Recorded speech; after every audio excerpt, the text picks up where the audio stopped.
രക്ഷപ്പെടാനുള്ള എല്ലാ പഴുതുകളും അടച്ച ചേച്ചി എല്ലാം ആസൂത്രണം ചെയ്തത്. എന്നിട്ട് അവറ്റകൾ രക്ഷപ്പെട്ടു.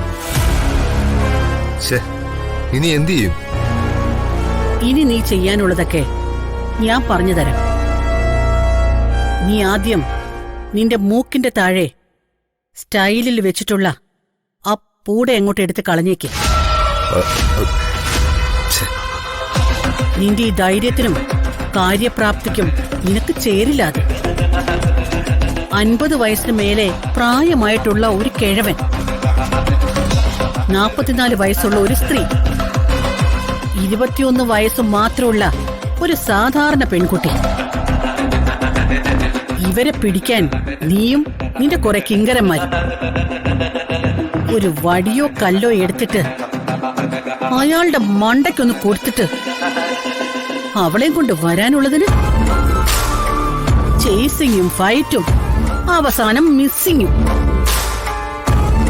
വേറെ വല്ലതും പണിക്കും പോടാ. ഞാൻ പറഞ്ഞില്ലേ, അവന്മാരവളെ പിടിച്ചതാ. അവരുടെ വിളി കേട്ട് ഞാൻ ചെന്ന് നോക്കുമ്പോ അവന്മാരൊക്കെ തല്ലുകൊണ്ട് കിടക്കുമായിരുന്നു. നിന്റെ സഹായികളെയൊക്കെ അവള് തല്ലിയെന്നാണോ നീ ഇപ്പൊ പറഞ്ഞു വരുന്നത്? ആ കാര്യത്തില് എനിക്ക് സംശയമുണ്ട്. ഒരു നരുന്ത പെണ്ണിന്റെ തല്ലും കൊണ്ട് ബോധം കെടുന്നവരെയും കൊണ്ടാണോടാ നീ ആ മണിമാല സ്വന്തമാക്കാൻ വേണ്ടി ഇറങ്ങിയത്? ആ പെൺകുട്ടിക്ക് അടിക്കാൻ പാകത്തിനായിട്ട് നിന്നുകൊടുത്ത അവന്മാരുടെ ആ കഴിവുകേടിനെ നീ അത്ര വലിയ അവളുടെ ബിൽഡപ്പായിട്ടൊന്നും നീ എന്നോട് പറയണ്ട. ഇത് 2ാമത്തെ തവണയാ കൈയുടെ തുമ്പത്ത് വെച്ച് ആ മണിമാല എനിക്ക് നഷ്ടമാവുന്നത്. രണ്ടിനും കാരണം നീ ഒരുത്തനാണ്.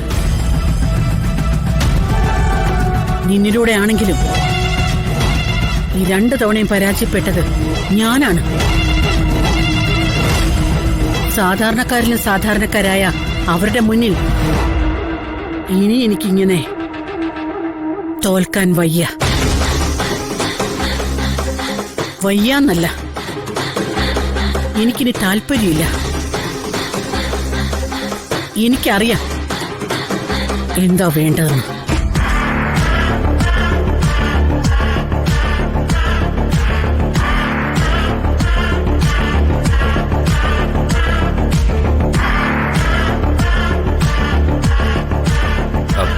ചേച്ചി, ഞാൻ എന്റെ ഒരു സംശയം പറയട്ടെ.